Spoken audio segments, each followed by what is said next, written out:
अरे आज तो प्लम्बर आकर घर तक पाइप लगा गया है। खुश हो जाओ, मेरे कारण तुम लोगों को घर के अंदर ही पानी मिल जाएगा।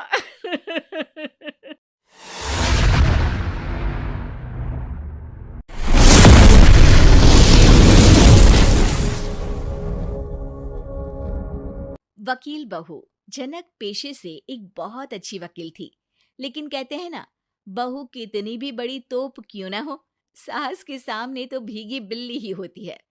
अरे जनक, क्या बात है? आज रोटी नहीं मिली अभी तक। ये तेरा कोर्ट नहीं है जो आज फैसला ना हुआ तो कल की तारीख मिल जाए। रोटी तो रोज वक्त में चाहिए। हाँ। माँ जी, रोटी तो कब की बन गई। मैंने आपको कहा तो खाना खाने के लिए, आपने शायद सुना नहीं होगा। ओहो हो, जज नहीं हूं मैं तेरे कोर्ट की, सास हूं सास।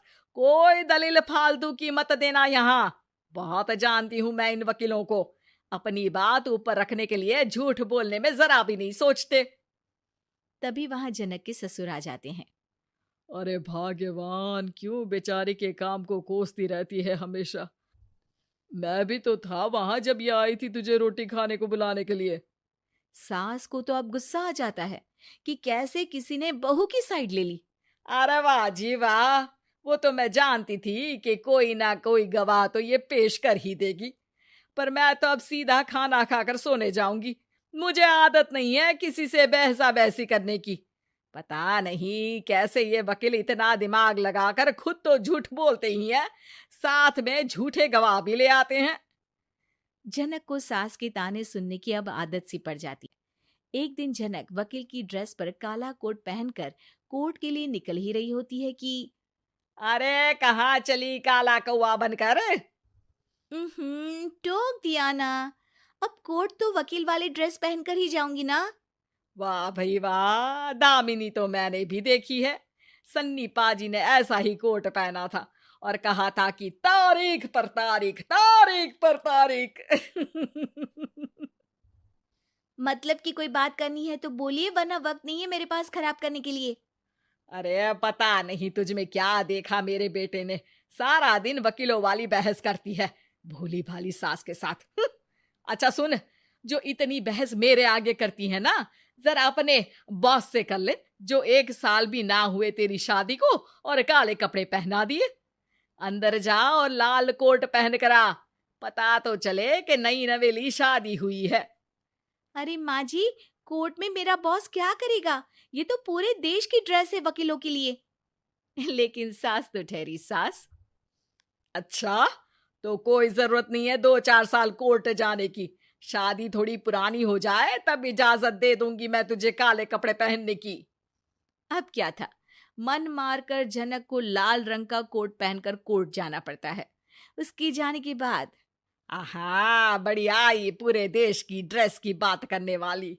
अरे पहना दिया ना लाल कोट। अब सास आए दिन या तो जनक को उसके काम का ताना देती या फिर उसका काम छुड़वा देने की धमकी। तंग आकर एक दिन जनक पति से कहती है, मैं सोच रही हूँ कि कोर्ट जाना बंद ही कर दूं। अरे क्यों यार, इतना अच्छा करियर है, क्यों छोड़ने की सोच रही हो? अरे लाल रंग का कोट पहनकर जाना पड़ता है। हर बात पर सास ताना देती है कि वकील तेज होते हैं, सवाल जवाब करते हैं, झूठी दलीलें देते हैं। अरे तो ठीक है ना, वो जो कहती है अपनी समझ से कहती है, लेकिन तुमको तो पता है ना कि सच्चाई क्या है। जनक को पति की बात से हौसला मिलता है कि तभी घर पर कुछ लोग आ जाते हैं। अरे आइए आइए पंच साहब, कैसे आना हुआ? अरे भाई साहब, सुना है कि आपकी बहू वकील है।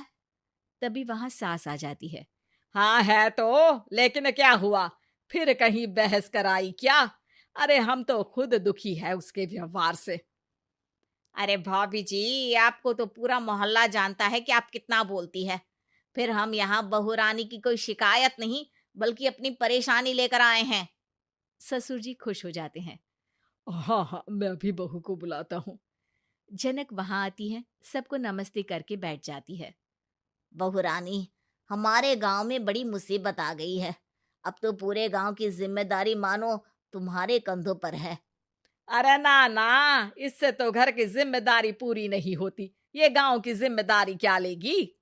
भाभी जी आप चुप हो जाओ, यहाँ पढ़े लिखे लोगों की बात हो रही है। आप जाओ, जरा रसोई से सबके लिए चाय लेकर आओ। मैं कॉफी लूंगी।